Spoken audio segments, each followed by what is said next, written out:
Okay, once again, welcome everyone. This is Playback in Conversations. This is the third session, hosted by the Center for Playback Theatre. Playback in Conversations is a series of talks and discussions on different topics in playback theatre. And for tonight, our guests, well, our guests are Jordan Rosin and Heidi Winters-Vogel, who recently edited and released Storytelling on Screen, which is an online playback theatre archive and guidebook. So I hope you've had a chance to glance through that and to look through some of the videos that they have linked to. And today I want to thank them for making time to come here and have a chat with us. Today's format it's not so formal, it's quite casual. So I invite you to also make use of the chat for any comments, any questions. Jordan, Heidi, and myself, we will talk for about 20-25 minutes, and then we'll open up the floor for your questions and comments. So let me spotlight the three of us.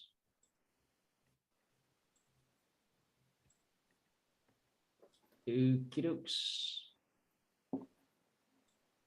Okay, so thank you once again, Jordan and Heidi, for being here. Maybe let's start off by giving a space to you guys to share a little bit about yourselves. Who would like to go first? Go ahead, Jordan. Sure. I'm also putting in the chat a link to the archive in case folks haven't seen it yet, just so we get that out there. But yeah, my name is Jordan Rosin. I use they, them, and he, him pronouns.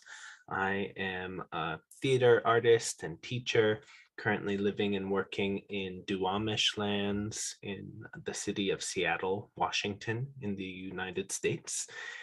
And I'm relatively new to playback. I first encountered it in 2017 during my graduate training in physical theater at Del Arte International with my teacher, Saida Trujillo. And we did playback as part of our community-based arts curriculum and presented a couple performances in the playback style.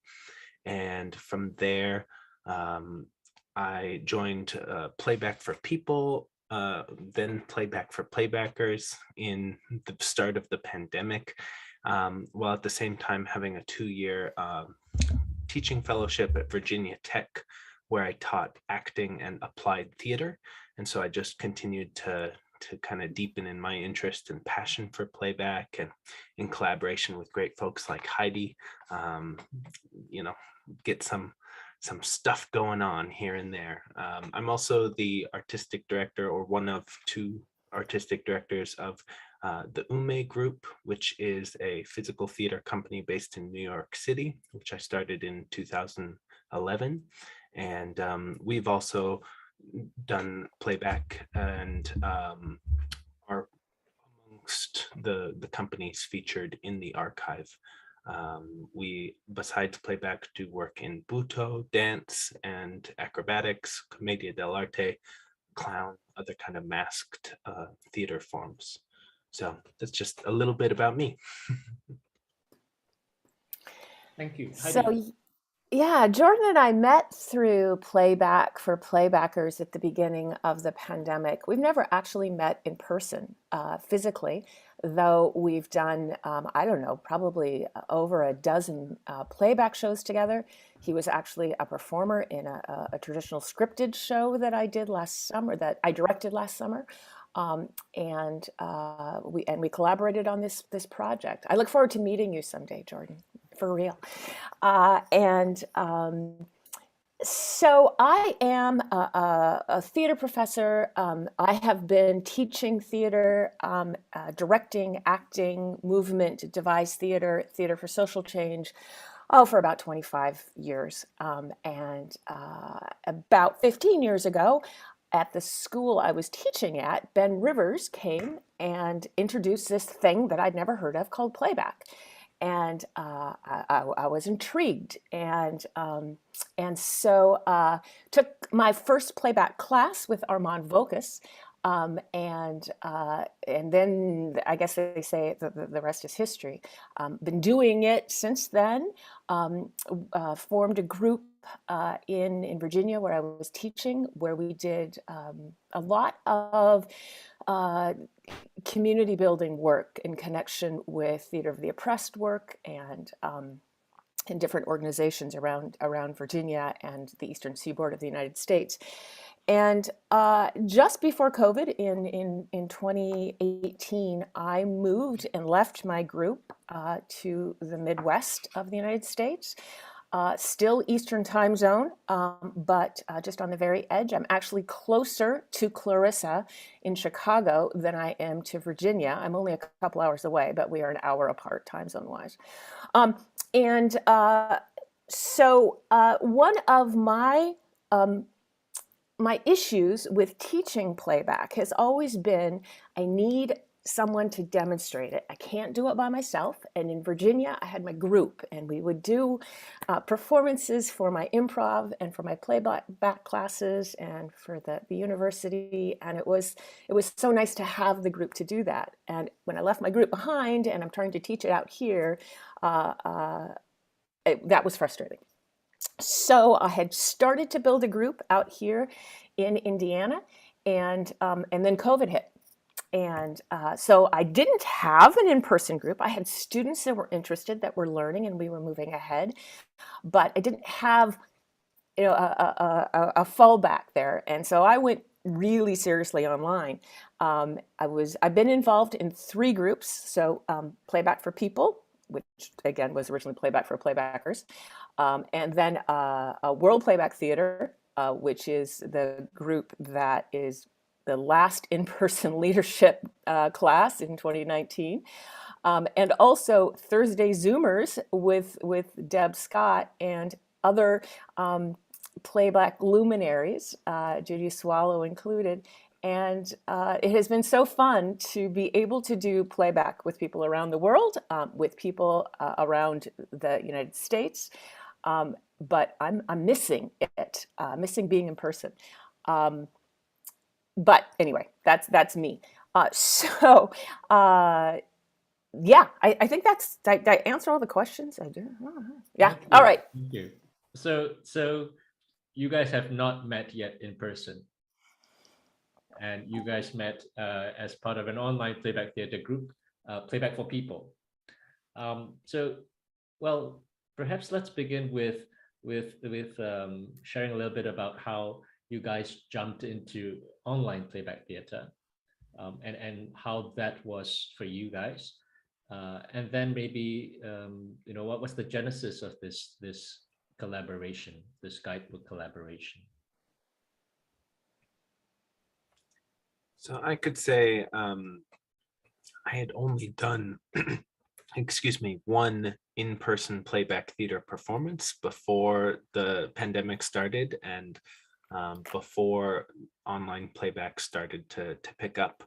I had recently joined Playback North America and the International Playback Theater Network, and was in a couple Facebook groups, and saw a post from Damilola Apatieri in Nigeria about his desire or interest to make a group that was playback for playbackers.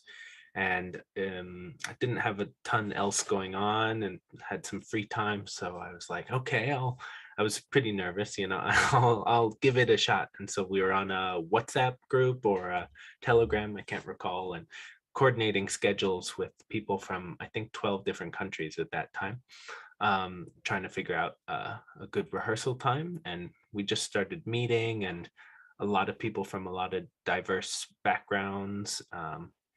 We started putting on shows. And one thing I really appreciated about it was that even though Damilola kind of was the organizing impulse, he was pretty in and out at first. And so we were very non-hierarchical, which resonated super strongly with what I had just spent the last 3 years doing at Del Arte, which was, entirely non-hierarchical ensemble-based theater practice.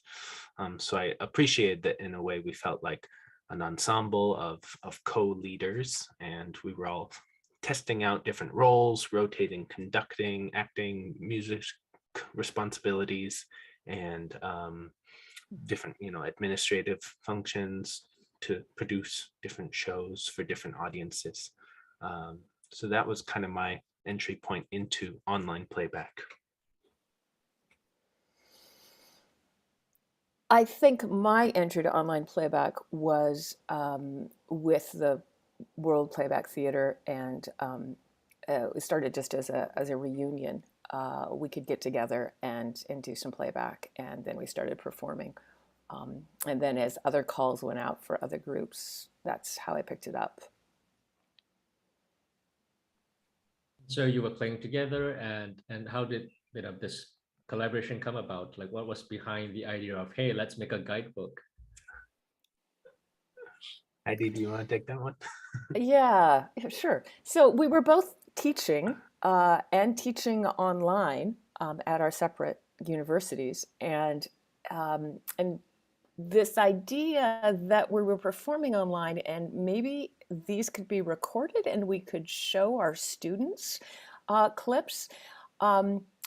We were inviting students to attend performances, so that was one way. But what if we could do something more formal?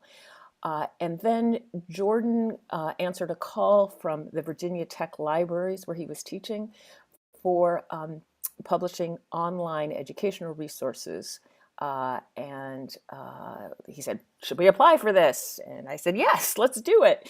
And so that was really the impetus, the need to meet student needs in classrooms. And yeah, add anything, Jordan? I think we can get into this more too, but the difference in the material that kind of was available versus is available now in large part has to do with duration. We understand because of the sensitivity of the storytelling and playback process that we don't often publish the stories of the tellers, and that's a bit of a missed opportunity pedagogically speaking, because so much of the playback process is the whole ritual, the whole thing, the telling and the enactment together, not to mention the conducting, which I think these resources and/or this style of resource creates interesting opportunities to explore and discuss. And so from the beginning, we had committed to the idea of full-length recordings, and with the help of folks in the university libraries at Virginia Tech and in their legal department, we began to craft the appropriate permissions or kind of legal consent form, which would make clear to the audiences that this was not just being recorded, but that it would also be released under a specific Creative Commons license. Everything in the archive is released under the Creative Commons Share Alike Non-Commercial by Attribution 4.0 license, which in layman's terms is just one of the most generous or non-restrictive kinds of copyright statuses that is available, so that others could with these videos, with this archive, extract things, adapt things, change it all on their own, so long as they continue to attribute it and don't use it for commercial purposes. So, well, in a while, maybe you can take us through a few pages of the guidebook. But what I'm hearing and what I'm curious about is also that these are whole shows that you are sharing with the community. And what's interesting is that there aren't that many, full shows out there for us to look at. And I get your point that that's really important for us and really crucial for us to be able to observe, the arc of the performance, and also to take in some things about the conducting. I really like that point. So it's not just about videos of particular forms and individual, vignettes and stories. So let's come back to that in a little bit, because I think in the forward, Joe was also making a point about how video recording is often not as immediate, and we do lose some things, but yet at the same time there are some good things to be had when it's a whole show that you can sample and observe and explore. So would you do us the favor of taking us through some parts of the book? How is it structured? What else is there for us to take a look? I know there are links and diagrams, and I'm going to bring us to one of the diagrams much later on, but yeah. So this is the Storytelling on Screen archive guidebook. And what's important is this is accessible by everybody from anywhere. It is completely open access, though it comes through the Virginia Tech libraries. I will navigate, Jordan, if you want to talk. Sure. So we've got some lovely cover art there, the various acknowledgements, and then I think this page is interesting because it just explains a little bit about the copyright statuses, etc. But probably of most import would be the table of contents, where you can begin to see the scope of the guidebook itself. We have, as Michael mentioned, foreword by Joe Salas. We give a little introduction to the project. We have a page dedicated to each of the main performances in the archive, which gives a little context and also provides outlines with hyperlinks that are time-coded.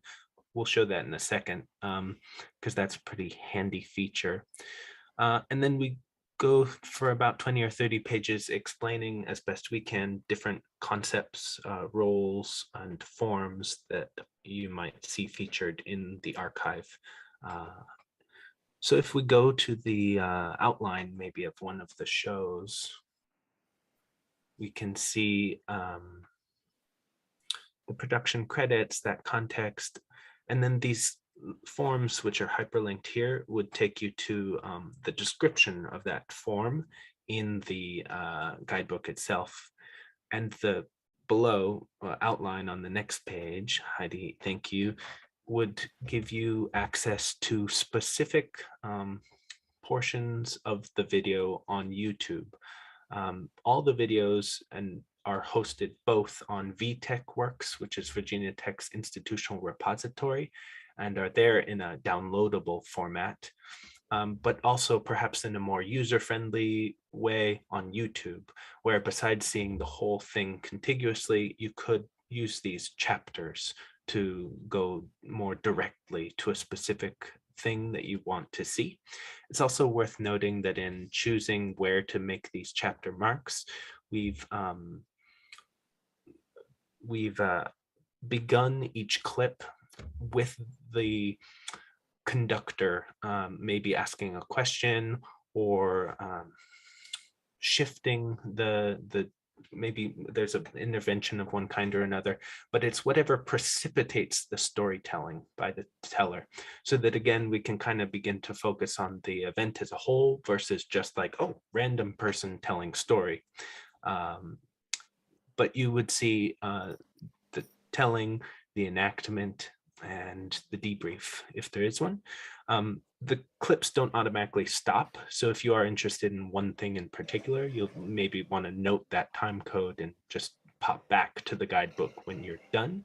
But also you could, if you're engrossed, watch the whole.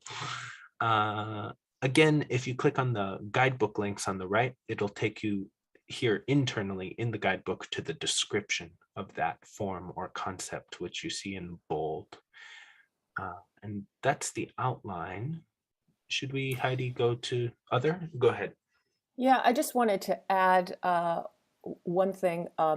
This is designed for people like you that are very playback savvy, but also for teachers who want to include playback in classes who are not deeply familiar with it. So some of it may seem pretty basic, but recognizing that we're dealing with a broad audience in terms of usage on this. Where did you want me to go next, Jordan? Maybe some of the forms or concepts. Okay.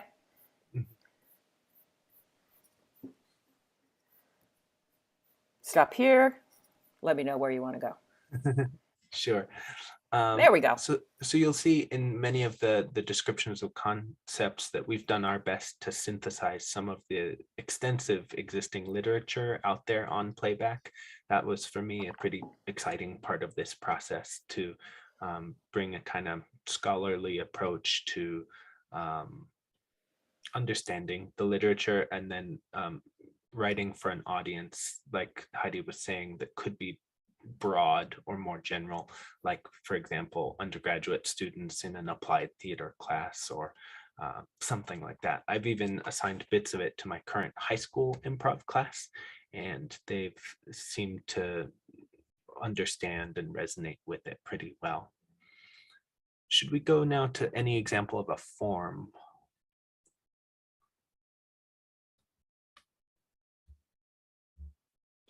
So here, maybe further. Okay, examples of sociometry. So that works as well as anything, because you can see here that, again, we give a description of the thing in question, but then also provide link out to those examples. So all three performances which constitute the archive had some example of sociometry. In the case of Pangea's Playback Theatre, it kind of happened twice. And so you could click on any of those links and go to that specific section.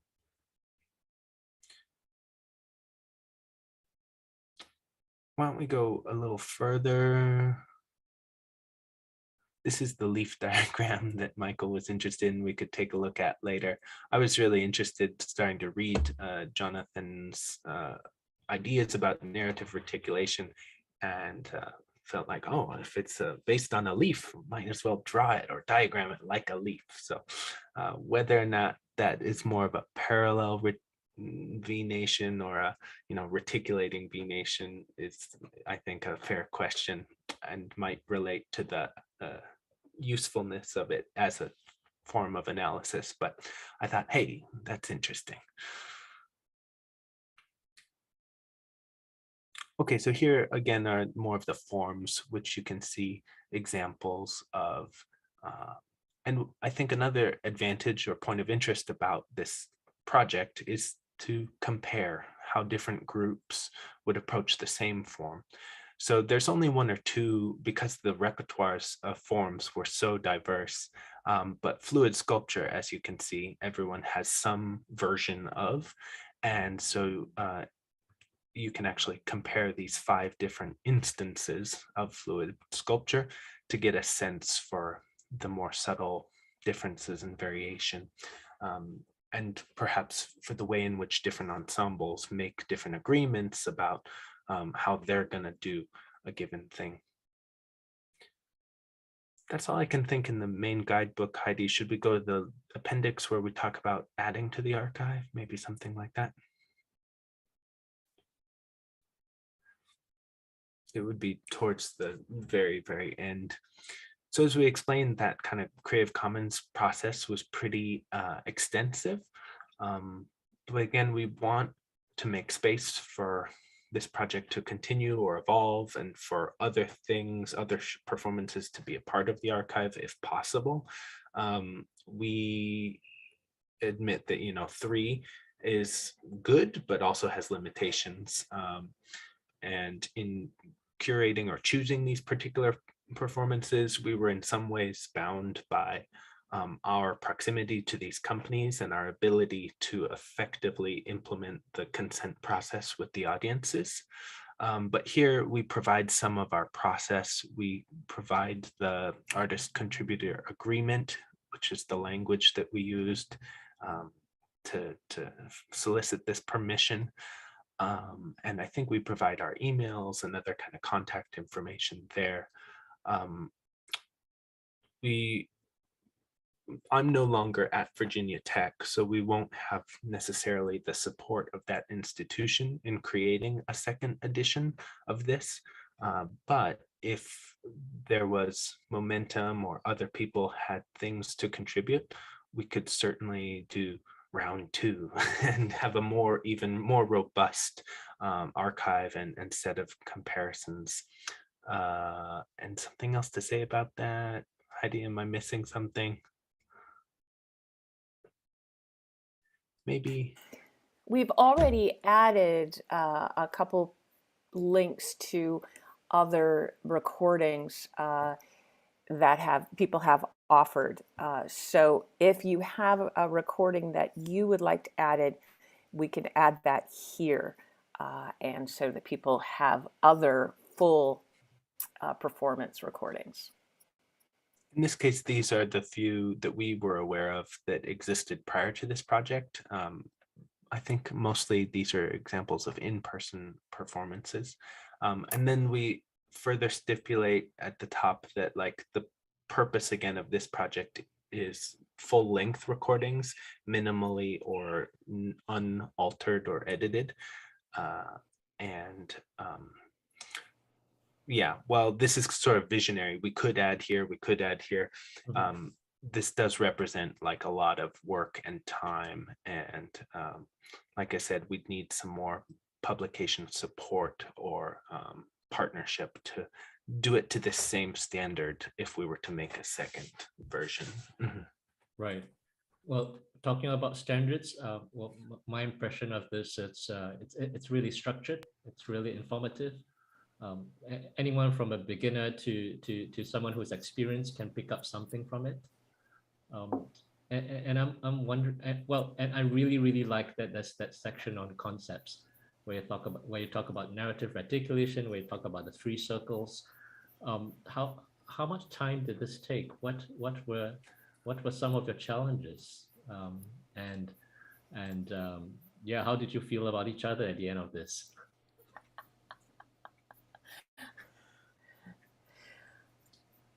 I can't, it took about a year in total putting this together, from inviting companies and scheduling all the work that was going to be done with it.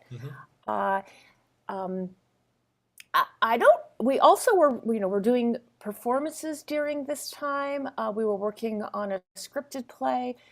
So we were spending a lot of time together. I can say I don't know that we ever got to the point where we just needed a break from each other. We didn't have that opportunity, really, maybe. I've really enjoyed working with Jordan on this. He brings a different perspective than I do.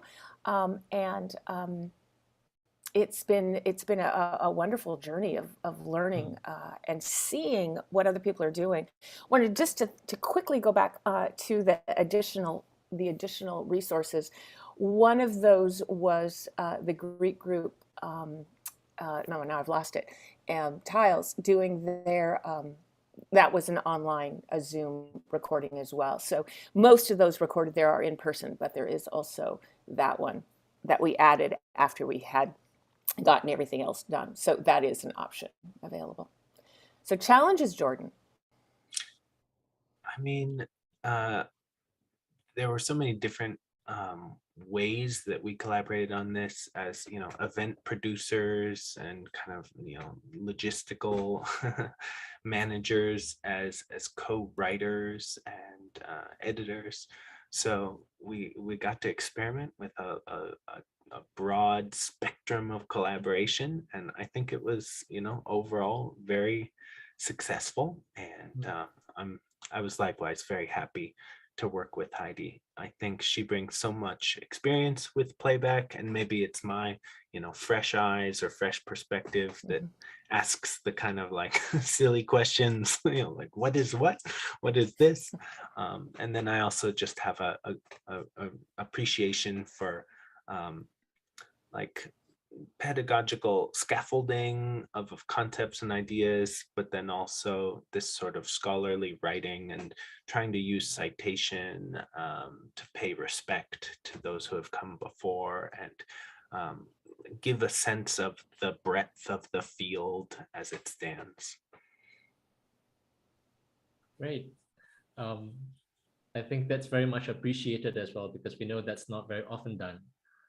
So this is a valuable addition. And as I'm reading through the guidebook, it seems so coherent, and it's like one person wrote it. It's like a singular voice. It's very structured, very informative, and it sounds like one person.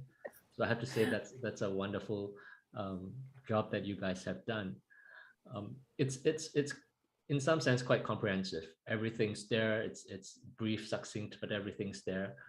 Was there anything that you wanted to put in but decided not to for various reasons? And perhaps by extension, early on you talked about part 2, perhaps round 2. What could round 2 be like? One thing that comes to mind is just on the subject of the forms. Our companies have even broader repertoires of forms than happen to be in the performances that are featured in the archive. So at some point we did make the specific decision to limit the writing in the guidebook to that stuff that would be in evidence in the videos.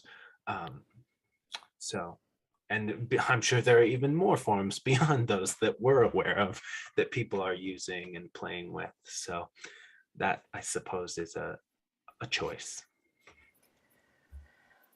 Yeah, we use so many more forms online than we do in person, and that kind of ballooned on us. And trying to figure out who originated these forms, the chain of ownership on them, and I we've already discovered there's at least one that we missed. Just giving credit to Igor and his company for If This Were a Dream. We need to add that back. We need to add that in. And we contacted a number of you about where did you get this form? How did this evolve? That sort of detective work was interesting. That so many of the forms that we describe are not necessarily done in person, and some of the in-person forms are not included because we don't have examples of them. That is kind of a regret that I don't know how to deal with, but it is what it is. It is what it is. So, well, hopefully round 2 comes up, and perhaps we could be able to find some kind of support for you guys to continue to this wonderful work. I just want to bring us back to the full-length shows that you guys have links to. Is there a criteria for people to send that in? Like, is there something they're looking at besides that they are full-length, for anyone else who might be interested to share? So there's that tricky question of the audience consent. We do currently have and maintain control of a YouTube channel, which is where the videos are hosted. And so while we can't quickly or easily add things to 𝐒𝐵TechWorks, that institutional repository, we could at any point add to the YouTube channel. But we would hope, again, that there was proper permission. The YouTube channel is not itself inherently under that Creative Commons license, so work on YouTube isn't typically downloadable. So there, I suppose, there's a bit of a lighter expectation, but there would still be some necessity of like a permission from the tellers to have their work, their stories viewable publicly. I think that's really important. This is not for all performances, because you all are very well aware that the sense in the room is of privacy, of care. It's a container that is invaluable, and it can really change the nature of a playback performance.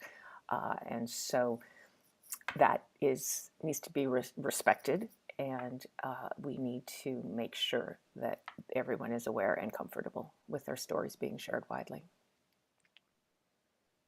Thank you. It's interesting Heidi mentioned that, because that was also a question of just how do we get out all this information about Creative Commons and licenses in a succinct way that doesn't interfere with the ritual, doesn't interfere with the warm up or the feeling of crossing the threshold of participation. You're going to release my story where? What's happening? Who's going to see it? This is complicated. What? And now you want me to tell a story? Right. That was an ongoing challenge and negotiation, but we, I think, made it work to pretty good success. I would also maybe ask Steve to speak into that. The Pangea performance included Steve. Did you feel like it changed the nature of your show because of the recording and the guidebook use of this show? Well, if I'm perfectly honest, I didn't realize it. I mean, I knew it was being recorded, but I didn't know. Hello, everyone, by the way. Welcome from the northeast of England. I didn't properly appreciate. I was probably told, but I didn't properly appreciate how it was going to be used, and so I feel quite honoured to be part of this resource in that way. Really, I really appreciated the work that I did with Hannah and others as part of Pangea over this last year. Various projects that we did. So I was glad to see it captured in that way. I don't know. It's as I'm listening to you, I'm making a few notes, and the whole thing about consent is one of them. And I've been interested in hearing what how you found a path through it. Partly because I'm involved in a project which is about frontline NHS workers. We got some funding from the National Health Service in the UK to do some shows for frontline nurses and care workers on COVID wards, but via Zoom. And part of the deal from the funder was that these would be made into films to celebrate the dedication of staff, over this last 18 months, and how staff themselves have been impacted by caring for others and their own family experiences. And we kind of wrestled with this quite a lot, because we have the NHS, which is the big kind of care organization for the UK. Then we have the film company, and then we have the playback company, and we all seem to have slightly different position on how to kind of honor and respect the personal material of the audience. And one of the things we've struggled with quite a lot is that you can ask for consent up front, on the Google Doc form where you book up to come to the show. This film will be recorded. Please indicate that you acknowledge that. But we know in playback about the process of being involved in a show means that you might find yourself moved to tell a story that you didn't expect to tell. And so from the playback perspective, we've argued very strongly that consent is only really meaningful after the performance, after you've participated and after because and I was reading Joe's foreword there. These were all people who've not been involved with playback before. So I didn't really feel that they could give informed consent beforehand. They might know what recording is, and they know about consent in terms of being a medic or a therapist, but to actually be a participant in a playback show. So, sorry, that's a long answer and not a kind of a yes or a no, but we're struggling with some of the same issues. Thank you, Steve. I remember also, Heidi, one of your shows where I think if I remember correctly, I shared a story, and it was after the show that you asked me that there was an email that was asking us for permission, something like that. So I think, yes, it did make sense after that, because after I told, and then I had to think about, okay, now that I've given into the impulse, do I really want this out there? Yeah, we did 2 levels of consent, that your face would be recorded, at the beginning, and then at the end, do you still want this story included? And that I think was really important. Just as Steve says, you're hopefully you're so into the event and inspired by the stories and the narrative articulation that things come out, and people can have second thoughts. Yeah. And we would have been willing to edit stories out of the we were trying to do minimal editing, but at a teller's request we would have removed a story. We didn't have anyone that made that choice. Well, I remember a teller from a show that I did 2 weeks ago. This person was new to playback, and in the evaluation form, she had written, well, the recording may make people uncomfortable with sharing. And perhaps now that you've mentioned it, it was something about second thoughts, because she did share something that was deep and emotional. And we could see the emotions on screen. So yeah, I think perhaps you're making a really good point about, after the post-show consent is something really important. And I will add that I don't think any of the stories in this guidebook are as deep as many stories I have encountered doing playback. So it very well may have, people were more reticent, which I think is fine. It gives us the examples that we need, and doesn't really violate anybody's privacy. So, that's a balance. So I think, it's almost coming to 2 years since, so many of our community have dived into this online playback.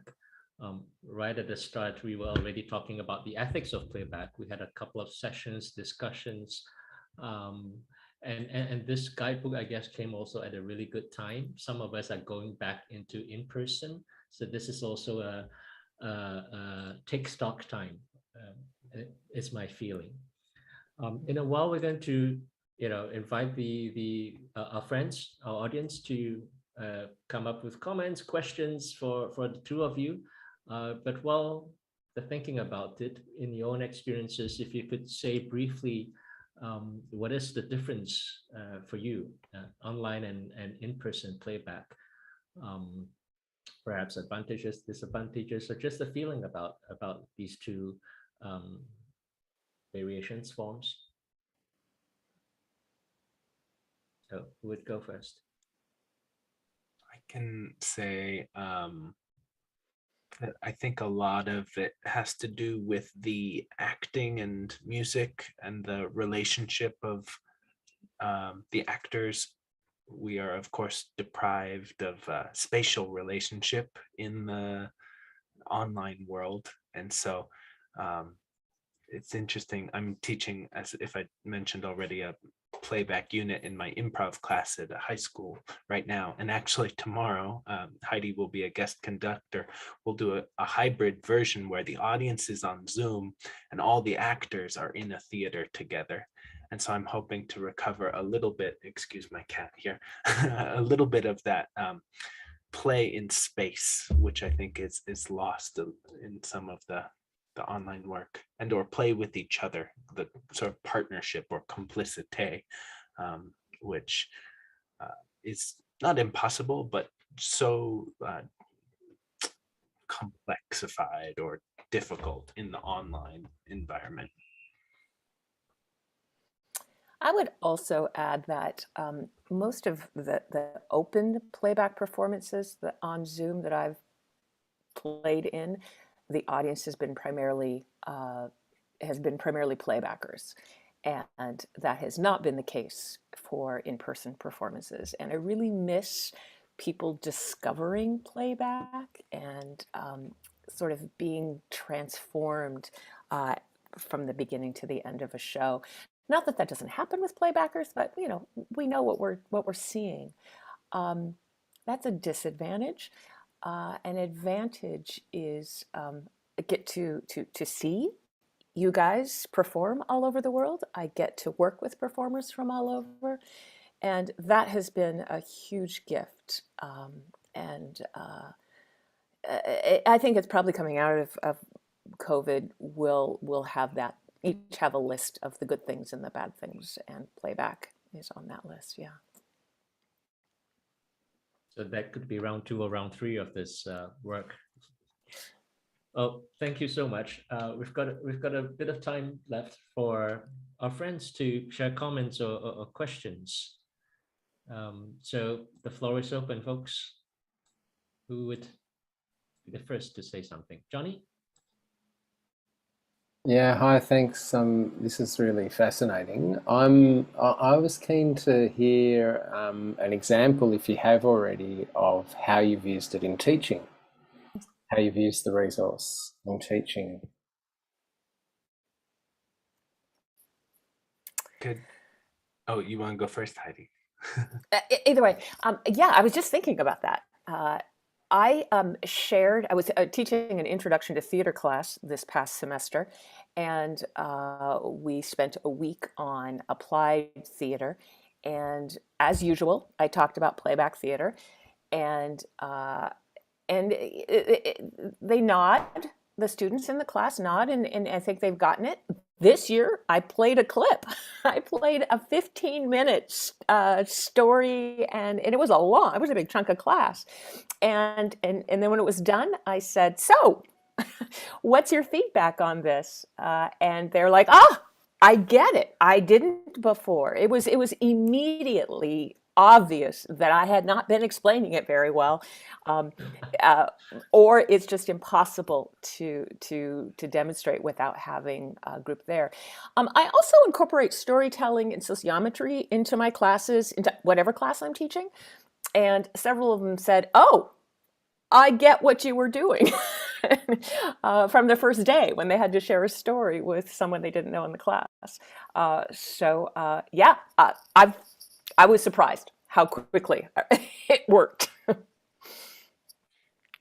I've been using the resource a lot in this particular unit in my high school class, as I mentioned. But one of the interesting advantages too, as we're further coming out of the pandemic, I'm teaching in person, but we still are on high alert for COVID cases. And I've had many students quarantining and out here and out there. And so one of the more interesting applications that I've made of this, full-length resource is that now that we have not just the enactment, but the stories captured, I've been able to assign as an asynchronous makeup homework, go listen to someone's story and create your own solo playback enactment of that piece, so that they get some practice on their own. Submit a video to me of you playing back so-and-so's story from this time marker in the video. And so that's been an interesting, fun, unexpected kind of application of the project. Yeah, Nice. I can imagine, I would never have shown students videos of in-person playback, because it's most of the time it's from far away, there's no context, but with recordings of Zoom playback, some of the work is really good, and it's really upfront, and it's really creative. And I think there's a good bridge, like if they see this, right, now what do you make out of that in person? Let's try and make that work, and magic may happen. So who has next question? Yes, Deb. So intrigued by the idea of the actors being in the same space and the audience being on Zoom. And have you actually done that? And could you describe what that's like? Or is this something you're anticipating? Tomorrow night, we will. Okay. Yeah. We'll let you know how it goes. Okay. All right. Yeah, well, if Deb, if you're interested, Mina's group, Mina from Korea, their group does this. So everybody else is on Zoom, and their actors are in the same space. and when you're watching them, there's another small picture frame at this in the corner, which is the musicians. So it's really interesting, that work. I should say also that the 𝐒𝐽 group has done the opposite. We've had commissioned performances in retirement homes where the audience is all live in one room together and the actors are zoomed in from different states. And I expect tomorrow, there's a bit to be negotiated in terms of correctly muting and unmuting or taking up or down volumes such that we don't have interference, microphone interference. So that's just something to be on the lookout for. Right. Well, coincidentally, I did that last year. So the seniors were in the same room and my actors were at home. But I was there with the seniors. So there was still that interaction and that caregiving. So we should talk about that sometime. It's an interesting variation of sorts, or hybrid, I guess you could call it. I think I'm just blown away by the creativity that COVID has brought out in the playback community and problem solving. For sure. Yeah. Well, who's next with another question or comment? And if you're off camera, feel free to write into the chat. I think we have one from Steve.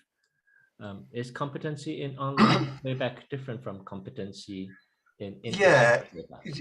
thank you, Michael. I'll try and be brief. Obviously, there are different kinds of skills. I think there are some of the same skills. There's a bit of an overlap, but there are different skills. And I'm aware now, when I have discussions with colleagues here in the UK, of people who've only ever done playback online. They've done their foundation course, they've formed a company, they're doing shows, continuing online, and there's a sort of a question to put it in a slightly different way. Would such a person, would we feel that such a person can automatically or easily make the switch to doing playback in theatre space, having only previously learned online? And there's a lot of debate about that. There is indeed. Jordan, Heidi, what are your thoughts on this? And this is, of course, we've been having debate about this as a community, as the Playback Center, and it's a good question. And I'm not certain we have a complete answer for it yet. I certainly think there will be transition anytime you're doing one thing. I mean, how bad was I starting off on Zoom and just not being able to touch somebody and having to figure out how to work with that. But the basic, the heart of playback is there on Zoom. We're caring for stories, we're building containers, we're honoring the ritual. And so, though it's a different way into it, I do think it's valuable, and that folks who learn it online will adjust to in person and maybe joyfully discover how wonderful, even better than online playback, it is in person. And I might just like add, sure, I might just add, as folks were talking, that the three-circle theory seems like an interesting lens to explore the differences between online and in person, in that, for example, there is still the art, the ritual, and the social interaction. But then, for example, the social interaction, you can't have a post-show follow-up chit-chat kind of thing. In the ritual, there are like technicalities of turning on and off your cameras that don't apply to being in person. And yet, perhaps in person, other kinds of bodily postures, energetic kind of attitudes that would help to bring that seriousness and sensitivity to the space. And then likewise, in terms of the artistry, I think maybe that's the area there is most difference, in that, as Heidi and others have already mentioned, the repertoire of forms is so much bigger and different in online than it is in person, that it would certainly take a resensitization to space, to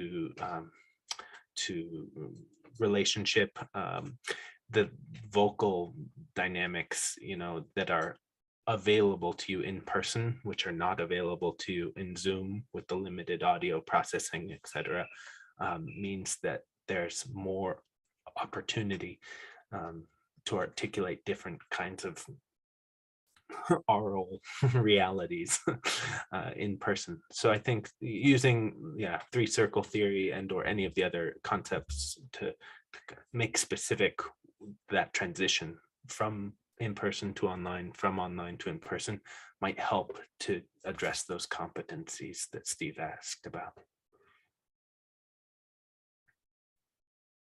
Well, before Nir speaks, it's interesting that Steve used the word competency, because that's coming from the theoretical part of playback, right? Like it's a very syllabus word, it's a very curriculum word, and I think to me it's also interesting to be curious about how much groups have been diving into things like the three circles, the narrative reticulation, especially if their first interaction with playback is online, because there's so much work to go into making the forms work, into working with one another and all of that performative stuff.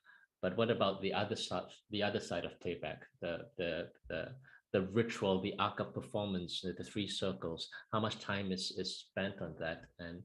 And perhaps that ought to be a more clearly articulated competency, in fact, for online playback, maybe. Nir, please. Yes, so one second. I would like to thank Heidi and Jordan for their wonderful work, and especially it's great to see how you took like the online thing that was something a little controversial in the beginning. People didn't know how to how to swallow it. People from the community, and it was like a mutant that they didn't know how to look at it and what to do with it, and suddenly you took it and you put it on on, like, you teach it, and you are like putting it on the like giving it like permission, academic permission, kind of, okay, in my point of view. So I think it's one step forward, and I appreciate your work, because I know that as a person that wrote some books, I know how difficult it is.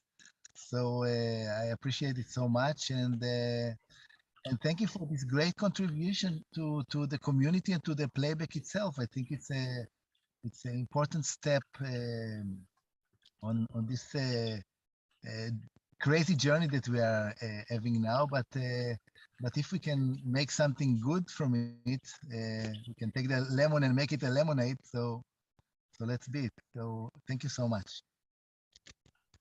Thank you, Nir. And well, Nir, you and Jerry also have a guidebook of sorts that came up quite early on. If you want to share the link in the chat, please feel free. Okay, I'll try to find it, and I will share it. Yeah. Yep, Johnny's comment. Yes, thank you. So I think we've come to the end of tonight.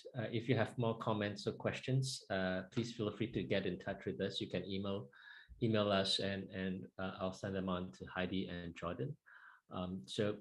Well, thank you very much, Heidi and Jordan, for making time to share this with us, and of course for coming up with this amazing resource. I really hope that in the years ahead, in the months ahead, there will be some form of round 2, round 3. And if anybody has any lines to support, please get in touch. And everyone else, whether you're on video or video, thank you very much for coming tonight. Please look out for the next session of Playback in Conversations. And if you would like to, come off mute and let's hear some real applause for everyone that came tonight. Thank you.